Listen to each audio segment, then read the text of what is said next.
अब समय हो गया है, कक्षा का प्रारंभ करते हैं। ओम श्री गणेशाय नमः। ओम श्री सरस्वत्यै नमः। ओम सशंख चक्रं सकिरीटकुण्डलं सपीतवस्त्रं सरसीरुहेक्षणं सहारवक्षस्थलकौस्तुभश्रियं नमामि विष्णुं शिरसा चतुर्भुजम्। ओम देवानां च ऋषीणां च गुरुं काञ्चन सन्निभं बुद्धिभूतं त्रिलोकेशं तं नमामि बृहस्पतिम्। आज वाक्यपदी ब्रह्मकांड का 17वीं कारिका मैं पढ़ाने जा रहा हूं। अब इसका अवतरण है। यह वेद की वाणी से अवतरण शुरू हुआ है। ननु आत्मा बारे द्रष्टव्यो मंतव्यो निदिध्यासितव्यः। यह वेद की वाणी है। आत्मा को देखना चाहिए, मनन करना चाहिए और अपने में उसे उतारना चाहिए। यह जो श्रुति का जो वचन है, इस वचन के द्वारा आत्म साक्षात कार्य ही मोक्ष में कारण है। मैंने मोक्ष को जो प्राप्त करने में आत्म साक्षात्कार ही, ईश्वर का आत्म साक्षात्कार ही कारण होता है। तब कहे हैं जब मोक्ष प्राप्ति में ईश्वर का आत्म साक्षात्कार कारण होता है, तब इस शब्द साक्षात्कार की क्या जरूरत है? शब्द साक्षात्कार साधकस्य व्याकरणस्य कथम मोक्ष हेतुत्वम। शब्द को साक्षात्कार करने वाला जो व्याकरण है, उस व्याकरण में कैसे मोक्ष का साधक हम माने? व्याकरण को हम कैसे मोक्ष का साधक माने? यहाँ कथम के बदला में कथे लिखा गया है। तो अब यही शंका है। माने ब्रह्म का साक्षात्कार तो हम आत्म साक्षात्कार से करते हैं, उसके बाद मोक्ष की प्राप्ति होती है। व्याकरण तो शब्द साक्षात्कार कहता है, तो जब शब्द साक्षात्कार कहता है, यह कैसे मोक्ष का कारण बना? यह शंका उठती है। तो इसी शंका का समाधान करने के लिए कहते हैं जो व्याकरण भी मोक्ष का कारण है। कैसे है मोक्ष का कारण? तो मोक्ष क्या है? तो इस गमनागमन जो संसार की जो प्रक्रिया है, माने आना जाना, इस प्रक्रिया से मुक्ति पाना ही जन्म और बंध के जो माने जन्म बंधन जो है, उनसे वो माने पार पा जाना, उससे मोक्ष पा जाना ही तो मोक्ष है। तो अब उसी के संबंध में कहते हैं जो व्याकरण भी मोक्ष का कारण है। कहते हैं कैसे? तो अब कह रहे हैं जो अत्रातीत विपर्यासः केवला मनुपश्यति छंदस्य छंदसाम योनि महात्मा छंदोमयीम तनुम। इसको फिर से देखिए। अत्रातीत विपर्यासः केवला मनुपश्यति छंदस्य छंदसाम योनि महात्मा छंदोमयीम तनुम। इसको हम अन्वय इस प्रकार से करते हैं। अत्र अतीत विपर्यासः छंदस्य आत्मा छंदसाम योनिम छंदोमयीम केवलम तनुम पश्यति। कहते हैं जो अव्याख्या है, अत्र, अत्र का मतलब होता है व्याकरण में, ये इस व्याकरण में, कौन व्याकरण में, जिस व्याकरण को हम पढ़ने जा रहे हैं पाणिनि व्याकरण में। अतीत विपर्यास, अब अतीत का मतलब हुआ जो नष्ट हो चुका है, उसको हम अतीत कहते हैं। अब विपर्यास का मतलब होता है जो भ्रम, विपर्यास का मतलब होता है भ्रम, माने भ्रम की समाप्ति जहां हो चुकी हो, उसी को कहा जाता है अतीत विपर्यासा। अतीतो नष्टो विपर्यासो भ्रमोजस्य, माने नष्ट हो चुका है भ्रम जिसका। ऐसे कौन होते हैं, तो सम्यक ज्ञानवान, सम्यक प्रकार के जो ज्ञानवान है, ज्ञान को जो प्राप्त किए हुए हैं, वो वैयाकरण हुए। वो शब्द विपर्यास पूर्व को ही अर्थ विपर्यास, उन्हें शब्द विषयक भ्रम ही नष्ट नहीं हो गया है, अर्थ विषयक भ्रम भी उन्हें नष्ट हो गया है। अर्थ विपर्यास माने अर्थ विषयक जो भ्रम है वह भी उन्हें नष्ट हो जाता है। नष्ट होने से क्या होता है, तो स्थूल प्रकृति मिथ्यादौ दृष्टा है, स्थूल प्रकृति इत्यादि में यह देखा जाता है। तो स्थूल प्रकृति में क्या देखा जाता है, जो वहां पर माने कौन सा स्वर होना चाहिए, माने किस प्रकार का हम उच्चारण करें, तो स्वर का प्रयोग करने के लिए शब्द को हम कैसे बैठावें, तो बैठाने के बाद जिससे भ्रम दूर हो जाए, जो आज आदि उदात तो है तो प्रकृति स्वर होगा, अंतोदात है तो वो माने तत्पुरुष समास होगा, माने प्रकृति स्वर में बहुव्रीहि समास, अंतोदात में तत्पुरुष समास। तो इस प्रकार ऐसा करने के बाद अर्थ विषयक जो उनका भ्रम है वह भी नष्ट हो जाता है। प्रकृति स्वर होगा तो वहां पर प्रकृति के ऊपर दबाव पड़ेगा, तो उसमें स्थूल से यह बोध होगा जो मोटी गाय, यह बोध होगा। और जब हम तत्पुरुष करेंगे तो उसमें यह होगा जो माने स्थूल और प्रकृति, माने बिंदु जो है बड़ी बड़ी हो, गाय मोटी हो या नहीं हो यह तात्पर्य नहीं है, बिंदु बड़ी बड़ी हो, तो यह अर्थ स्पष्ट रूप से निकलता है। अब इसको कहते हैं, अब यहाँ पर थोड़ा गड़बड़ हो गया है, पंच, तम में मोह हलंत होना चाहिए या अनुस्वार होना चाहिए, लिखने के क्रम में यह सब गड़बड़ी हो जाती है। पंच माने उस शब्द को, शब्द विपर्यासम, शब्द में शब्दगत जो भ्रम है उसको दूर करना, अतिक्रामति, उसको दूर करके आगे बढ़ने से क्या हो जाता है, उदात्तादि का ज्ञान हो जाता है, और वो उदात्तादि का ज्ञान व्याकरण से होता है।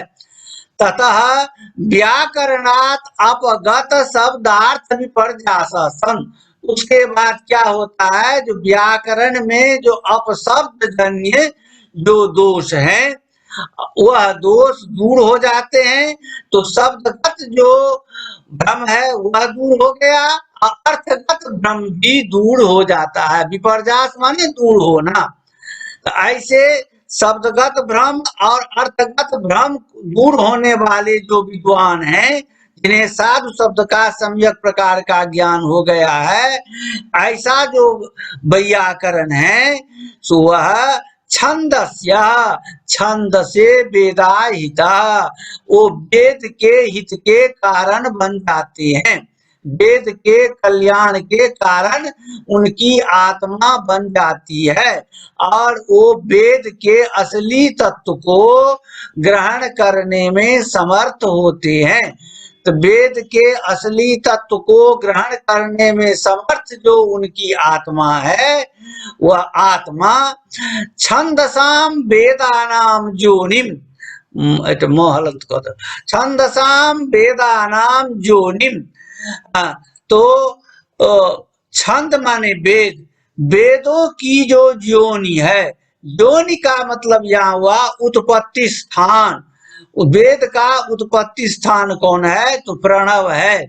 प्रणव भगवान विष्णु के मुंह से प्रणव निकलता है और उस प्रणव से ही चारों वेदों की उत्पत्ति होती है। तो वेदों का जो उत्पत्ति स्थान है प्रणव रूप, वह उसी को छंदोमय कहा गया है, छंदो रूप कहा गया है, छंद का स्वरूप कहा गया है, वेद का स्वरूप कहा गया है। और वह जो वेद का प्रणव रूपी जो वेद का स्वरूप है, तो केवलम शुद्ध है, उसमें कहीं भी अपभ्रंश की गुंजाइश नहीं है, वो अपभ्रंश से अलग है। तो तनुम सूक्ष्माम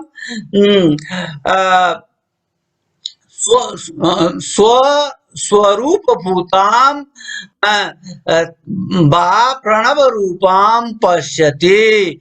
वह आत्मा जो है, जब वह वेद के मंत्र को ग्रहण करने में समर्थ हो जाती है, तो छंदोमयी वेद के जो उत्पत्ति स्थान है प्रणव, उस प्रणव को, प्रणव जो है शुद्ध रूप है, उस प्रणव शुद्ध रूपी जो वेद पुरुष के जो सूक्ष्म शरीर है, वेद पुरुष के जो सूक्ष्म शरीर है, तो प्रणव जो है सो वेद पुरुष का सूक्ष्म शरीर हुआ। वेद पुरुष का जो सूक्ष्म शरीर है, उस स्वरूप को, वह स्वरूप जो है प्रणव रूप है, उस प्रणव रूप को वह आत्मा देख लेती है।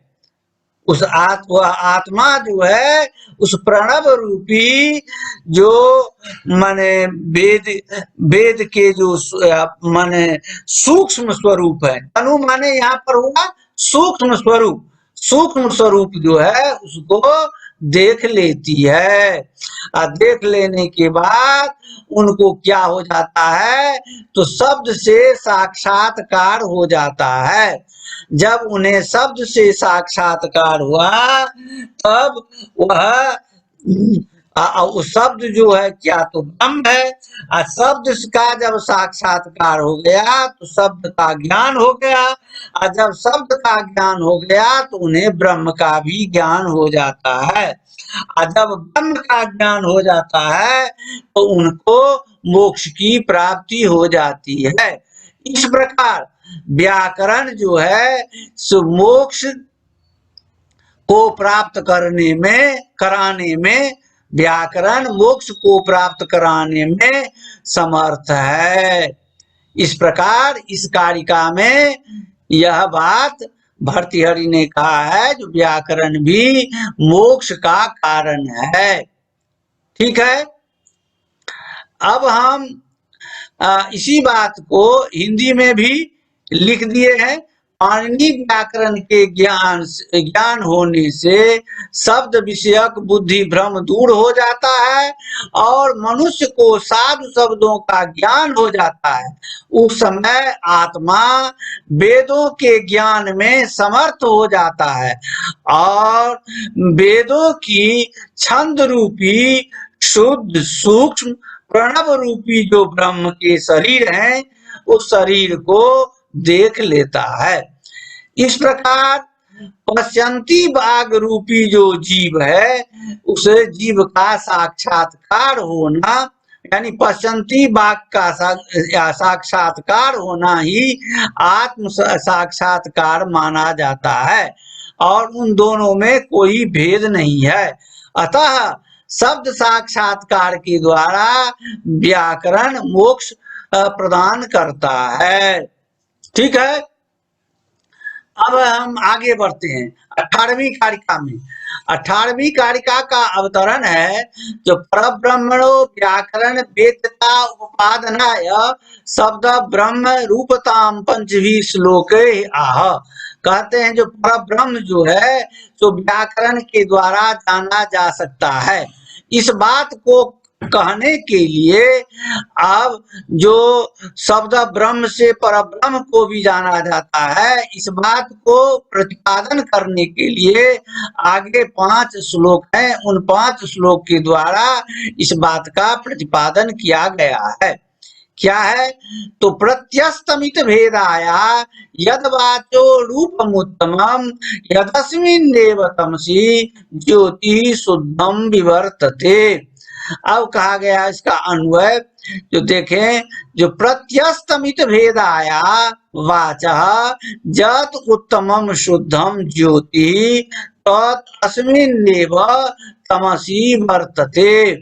अब प्रत्यस्तमित भेदाया का मतलब क्या हुआ, जहां पर भेद नष्ट हो चुका हो, भेद का जहां पर अंत हो चुका हो, तो उसी को कहा जाता है जो उपसंहृत क्रमाया। माने जिस वाणी में भेद की समाप्ति हो चुकी है, वहां पर भेद का दर्शन नहीं होता है। जो यह घट पट और आ ई उ इत्यादि क ख ग घ, यह भेद जो है जहां पर नष्ट हो चुका है, ऐसी जो वाणी है उस वाणी की वाणी का जो उत्तम रूप है, वाणी का जो उत्तम रूप है वही परब्रह्म है, उसी को परब्रह्म कहा जाता है। और वही शुद्ध रूप भी है। जहां पर क्रम नष्ट हो चुका है, ऐसी जो पश्यंती वाणी है, उस वाणी के जो माने बिना विकार अविवृत माने बिना विकार के जो रूप है परब्रह्म रूप, वही शुद्ध रूप है, वे वही माया से रहित है। और वही शुद्ध रूप जो है इसे ज्योति है, प्रकाश है। वह प्रकाशा प्रकाशयो प्रकाशकम, वह प्रकाश और अप्रकाश में प्रकाशक तत्व है वह ज्योति। वह ज्योति जो है सो क्या है, शब्द नाम की ज्योति है। वह शब्द नाम की जो ज्योति है सो अस्मिन्नेव अस्मिन्नेव वैकृत ध्वनि रूपे तमसि अंधकारे विवर्तते आच्छादितम वर्तत इत्यर्थ। वह जो प्रकाशक नाम की जो ज्योति है सो इस विकृत रूपी ध्वनि के में, इस विकृत ध्वनि रूपी जो अंधकार है, तमसी माने अंधकार में, वैकृत ध्वनि रूपी जो अंधकार है, उस अंधकार में वह ब्रह्म जो है सो ढक गया है। शब्द नाम का जो ब्रह्म है, शब्द नाम की जो ज्योति है, वह वैकृत ध्वनि रूपी जो अंधकार है, वह अंधकार में वह ज्योति ढक गई है, छिप गई है।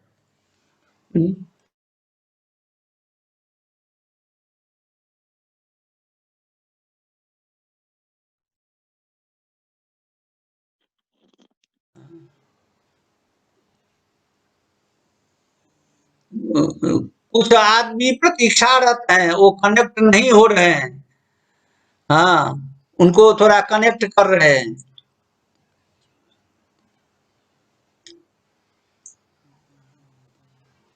खैर हम आगे बढ़ाते हैं। तो अब इसी बात को मैंने सरल हिंदी में कह दिया है। जो क्रम रहित वाणी का उत्तम और शुद्ध आलोक माने प्रकाश, और तम का भी प्रकाश, तम का भी माने अंधकार का भी प्रकाशक शब्द ब्रह्म रूपी ज्योति है।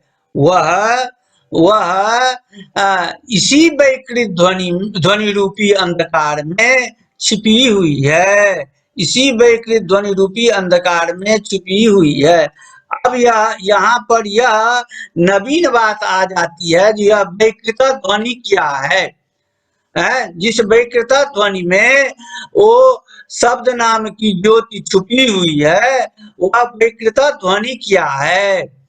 अब इसी बात को आगे स्पष्ट इस अगली कारिका में की जा रही है। बहुत महत्वपूर्ण यह कारिका है और इसकी व्याख्या भी बहुत महत्वपूर्ण है। यह सभी जगह काम आने वाली यह कारिका है और इसकी व्याख्या भी बहुत महत्वपूर्ण है। क्या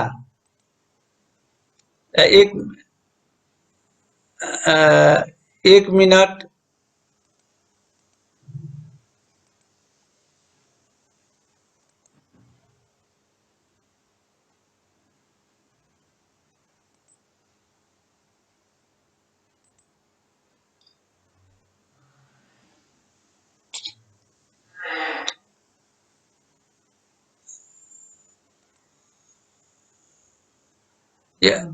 हाँ ठीक है, तो थोड़ा इस पर ठीक से ध्यान देंगे। अब अवतरण है, प्राकृत वैकृत ध्वनि भिन्नम स्फोटम व्यवस्थापयन पूर्वोक्तम पूर्वोक्तमेव रूपम स्पष्टयति। अब यह है अवतरण है, जो प्राकृत ध्वनि है और वैकृत ध्वनि है। तो प्राकृत ध्वनि और वैकृत ध्वनि से भिन्न स्फोट हैं। इस बात की व्यवस्था करने के लिए यह रूप दिखा रहे हैं, पूर्वोक्त रूप को यहाँ पर स्पष्ट कर रहे हैं। पूर्वोक्त रूप क्या है, तो पहले जो स्फोट की जो व्यवस्था की गई है, उसी के क्रम में अभी जो विकृत ध्वनि की जो चर्चा की गई है, इन सभी रूपों को यहाँ पर स्पष्ट किया जाता है। क्या है कारिका, तो वैकृतम समतिक्रांता मूर्ति व्यापार दर्शनम व्यतीत्या लोकतमसी प्रकाशम यमुपासते। वैकृतम समतिक्रांता मूर्ति व्यापार दर्शनम व्यतीत्या लोकतमसी प्रकाशम यमुपासते। इसका अन्वय है, वैकृतम मूर्ति व्यापार दर्शनम समतिक्रांता आलोक तमसी व्यतीत्य प्रकाशम समुपासते। अब यहाँ पर इस कारिका की व्याख्या से पहले थोड़ा प्राकृत ध्वनि और वैकृत ध्वनि को जान लेना आवश्यक है, तब जाकर के इस कारिका की व्याख्या को समझेंगे और समझने में सुविधा होगी। यह प्राकृत ध्वनि और वैकृत ध्वनि की अब हम यहाँ चर्चा कर रहे हैं। यह व्याकरण शास्त्र में बहुत महत्वपूर्ण स्थान रखता है। अत्रेदम पूर्वम बोध्यम, यहाँ पहले यह समझना चाहिए क्या, तो ध्वनिर द्विविधा प्राकृतो द्विविधा। पहले ध्वनि क्या है, तो महाभाष्य में हमने पढ़ाया है। पहले स्फोट की परिभाषा की, जेनोच्चारिते न शासना लांगुल कपुर भिखानी नाम संप्रत्यो होती शब्द, यह स्फोट की परिभाषा है। और लेकिन लौकिक व्यवहार को चलाने के लिए तो माने ध्वनि भी शब्द है, वो महाभाष्यकार ने दूसरे जो माने शब्द का लक्षण करने लगे, तो उसमें जो प्रतीत पदार्थ को लोके ध्वनि शब्द उच्यते, वहां पर ध्वनि की चर्चा की है, जिससे लोग में पदार्थ की प्रतीति होती है, उसे ध्वनि कही जाती है। अब वही ध्वनि जो है सो दो प्रकार की होती है। अब देखिए इसका कनेक्शन कहाँ से है, यही ध्वनि दो प्रकार की होती है।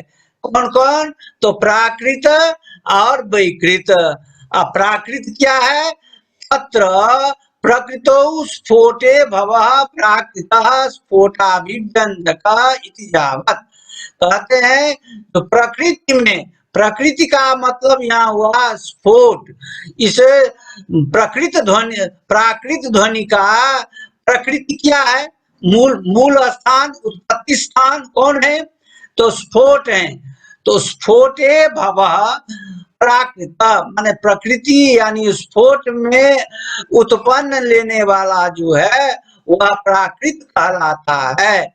वह स्फोट का अभिव्यंजक होता है, माने स्फोट को प्रकाशित करने वाला होता है। अब कहा गया, अब ध्वनि स्फोटयो पृथक्त्वेन अनुपलम्भात् स्फोटम ध्वनि प्रकृतिमिव मन्यन्ते विद्वांसः। कहते हैं जो ध्वनि और स्फोट में तो पार्थक्य नहीं देखा जाता है, ध्वनि और स्फोट में भिन्नता देखने में नहीं आती है। तो स्फोटम तो उसी पर कहा, जो स्फोट को ध्वनि की प्रकृति मानी जाती है, ऐसा विद्वान लोग मानते हैं। क्या मानते हैं? तो ध्वनि को माने स्फोट को ध्वनि की प्रकृति मानते हैं। अत्र स्फोटस्य प्राकृत ध्वनेर भेदाग्रहात् वर्णोपरागाभिव्यक्ति जनक यत्नीय कालोपरागेणैव भानम। अब कहते हैं जो स्फोट जो है प्राकृत ध्वनि से अलग है, आकि एक जैसे जगह है दोनों। तो कहते हैं जो स्फोट और प्राकृत ध्वनि में भेद का ग्रहण नहीं होता है, भेद नहीं देखा जाता है। तब कुछ जो सूक्ष्म भेद प्रतीत होते हैं, तो कुछ वो जो है जो सूक्ष्म भेद है, तो वह वर्णोपरागाभिव्यक्ति जनक यत्नीय कालोपरागेण भानम। वो वर्ण का जब हम प्रयोग करते हैं, वर्ण की जब हम अभिव्यक्ति करते हैं, तो उस समय काल के द्वारा, कुछ सूक्ष्म समय के द्वारा हमको माने प्राकृत ध्वनि का भान होता है। स्फोट से अलग प्राकृत ध्वनि का भान होता है। वही कहते हैं जो स्फोट जो है, स्फोट और प्राकृत ध्वनि में भेद का ग्रहण नहीं होता है, लेकिन सूक्ष्म रूप से वर्ण की उत्पत्ति में जो है कालकृत जो भेद देखा जाता है, उस भेद को ही हम प्राकृत ध्वनि मानते हैं। अतएव तस्य प्राकृतत्वेन व्यवहारः, इसलिए उसे प्राकृत रूप से कहा जाता है, प्राकृत रूप में उसका लोक में व्यवहार किया जाता है। अब क्या है, अब आगे बढ़ते हैं। अब देखिए तो प्राकृत ध्वनि और विकृत ध्वनि, प्राकृत ध्वनि जो है बिल्कुल स्फोट से जुड़ा हुआ है, उसके बाद उस प्राकृत ध्वनि से आगे जुड़ी हुई ध्वनि जो है विकृत ध्वनि है। तो इसमें सब में सूक्ष्म अंतर है। जो सूक्ष्म अंतर को हम लोग माने सहसा अंतर को पहचान लेंगे, यह संभव नहीं है, बहुत सूक्ष्म अंतर है। लेकिन यह जो है विद्वानों की भाषा है, विद्वानों की पहुंच वहां तक है, इसलिए उन्होंने इस सूक्ष्म गति का वर्णन उन्होंने किया है। तो इस सूक्ष्म गति को हम लोग समझें। अब कहते हैं जो प्राकृत ध्वनि तो आपने कह दिया, अब विकृत ध्वनि क्या है? तो कहते हैं जो विकृत प्राकृताज्ञातो विकृति विशिष्ट चिरस्थायी स्फोटान अभिव्यंजक। स्फोट देखिए यहाँ पर भी छूट गया है, स्फोटोपलब्धि, तो ओकार छूट गया है, स्फोटोपलब्धि धारा जनक। अब है जो कहते हैं जो विकृत ध्वनि जो है तो प्राकृत से उत्पन्न हुई है, और वह विकृति विशिष्ट, वो विकार से युक्त है, चिरस्थायी, वह माने चिरस्थायी है। कैसे कैसे चिरस्थायी है? तो बुद्धि में वह धारा बनी हुई रहती है, माने बुद्धि में उसका ज्ञान बना हुआ रहता है, इसलिए वह चिरस्थायी है। स्फोटान अभिव्यंजक, वो स्फोट के अभिव्यंजक नहीं होती है। वह वैकृत ध्वनि स्फोट की अभिव्यंजक नहीं होती है। तो किसकी स्फोट किसकी अभिव्यंजक होती है? तो प्राकृत ध्वनि की अभिव्यंजक होती है, स्फोट की अभिव्यंजक नहीं होती है। स्फोट की अभिव्यंजक प्राकृत ध्वनि होती है, वैकृत ध्वनि स्फोट की अभिव्यंजक नहीं होती है। किंतु स्फोटोपलब्धि धारा जनक, स्फोट की जो उपलब्धि होती है उसमें जो क्रम है, वो धारा जो है, क्रम जो है, उसका जनक जरूर वैकृत ध्वनि है। उस धारा का जनक जरूर वैकृत ध्वनि है। तो इसलिए स्फोटो तो अच्छा, आप लोग उसको लिख लेंगे, स्फोटोपलब्धि, तो वो कार छूट गया है। प्राकृतेन ध्वनिना स्फोटे अभिव्यक्ते, प्राकृतेन ध्वनिना, क्या इसको लिख दें? लिख लिए गुरु।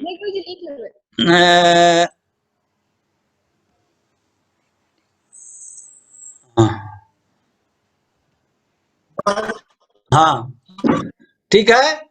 तो स्फोटोपलब्धि धारा जनका, तो माने स्फोट की जो प्राप्ति होती है उसकी जो क्रमशः जो धारा है, उसकी उसके जनक कौन होते हैं? वैकृत, माने वैकृत ध्वनि उसकी जनक होती है। प्राकृतेन ध्वनिना स्फोटे अभिव्यक्ते, आप इसको देखिए और स्पष्ट कर रहे हैं। प्राकृत ध्वनि से स्फोट की अभिव्यक्ति होती है।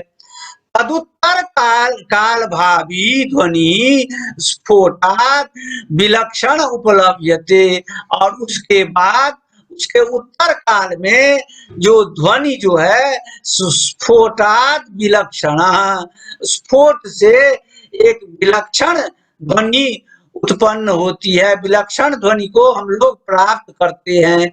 वह जो विलक्षण ध्वनि है वह विकार से युक्त हो जाती है, विकारापत्तिरिव, विकार के समान ही माने स्फोटस्येति वैकृत उच्यते, वह स्फोट का ही विकार स्वरूप है, और विकार स्वरूप होने के चलते उसको वैकृत कहा गया है, उसे वैकृत ध्वनि कही गई है। ठीक है, तो इसको हम आप उदाहरण पर बाद में समझाएंगे। कल पहले अब हम व्याख्या कर लेते हैं। तो अब हम श्लोक की व्याख्या पर आते हैं। आप लोग प्राकृत ध्वनि और वैकृत ध्वनि जो क्या है उसको समझ गए। प्राकृत ध्वनि वैकृत ध्वनि को जब आप समझ लेंगे तब यह कारिका की व्याख्या संभव हो सकेगी। तो अब हम इस कारिका की व्याख्या पर चलते हैं। वैकृतम, वैकृत ध्वनि संबंधी, वैकृत का मतलब हुआ जो वैकृत ध्वनि संबंधी जो बातें हैं उनको वैकृत कहा जाता है।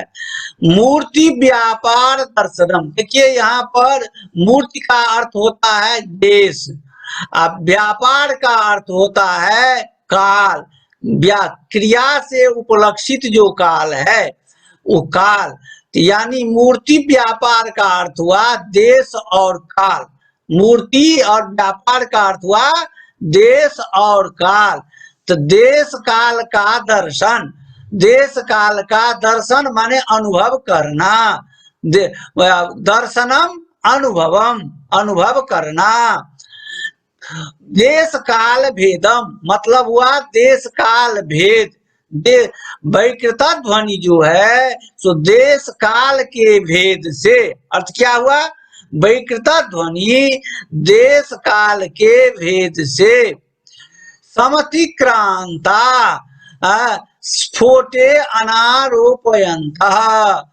विद्वान लोग जो है सो या जो वैकृत ध्वनि संबंधी जो देश काल से अतिरिक्त हैं उनको स्फोटे अनारोपयंत, उसको स्फोट में आरोपित नहीं करते हैं। कौन? विद्वान लोग। वो विद्वान लोग उन्हें स्फोट में आरोपित नहीं करते हुए, किसको? उस वैकृता ध्वनि को, वैकृता ध्वनि को स्फोट में आरोपित नहीं करते हुए आलोक तमसी, आलोक तमसी का मतलब क्या हुआ? तो स्फोटाभिव्यंजकत्वात् प्राकृतो ध्वनि आलोक, स्फोट के अभिव्यंजक होने के चलते प्राकृत ध्वनि को आलोक कहा गया। आलोक माने प्रकाश। स्फोट के अभिव्यंजक होने के चलते प्राकृत ध्वनि को आलोक कहा गया, यानी प्रकाश कहा गया है। स्फोटानभिव्यंजकत्वात् वैकृतो ध्वनिस्तमः, स्फोट के अभिव्यंजक नहीं होने के कारण, देखिए कितना अंतर है। स्फोट के अभिव्यंजक नहीं, अभिव्यंजक माने प्रकाशक, स्फोट के अभिव्यंजक नहीं होने के कारण वैकृत ध्वनि को अंधकार कहा गया है, तमः। तो यानी यहाँ पर आलोक और अंधकार दोनों को व्यतीत, देखिए यहाँ पर भी माने यहाँ पर भी वय संयुक्त छूट गया है।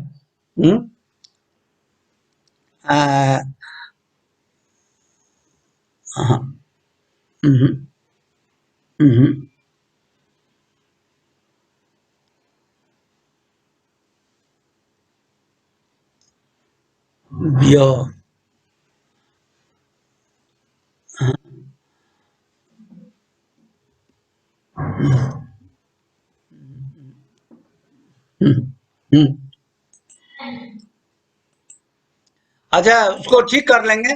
व्यतीत्य वय संयुक्त माने विद्वान व्यक्ति जो है सो वैकृता ध्वनि में स्फोट को आरोपित नहीं करते हुए प्रकाश और हाँ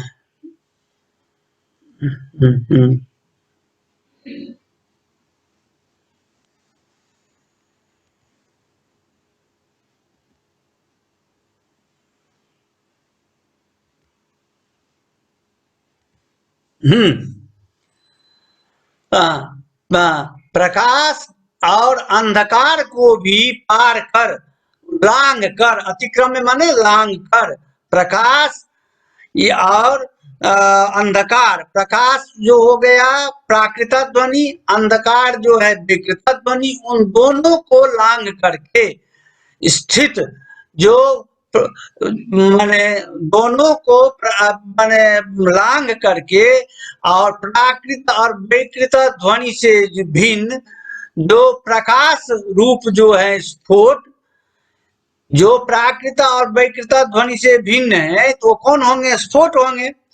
तो स्फोट तो वैकृत ध्वनि संबंधी देश काल के भेद को जानने वाले विद्वान वह स्फोट में उसको आरोपित नहीं करते हुए प्रकाश और अंधकार को लांघते हुए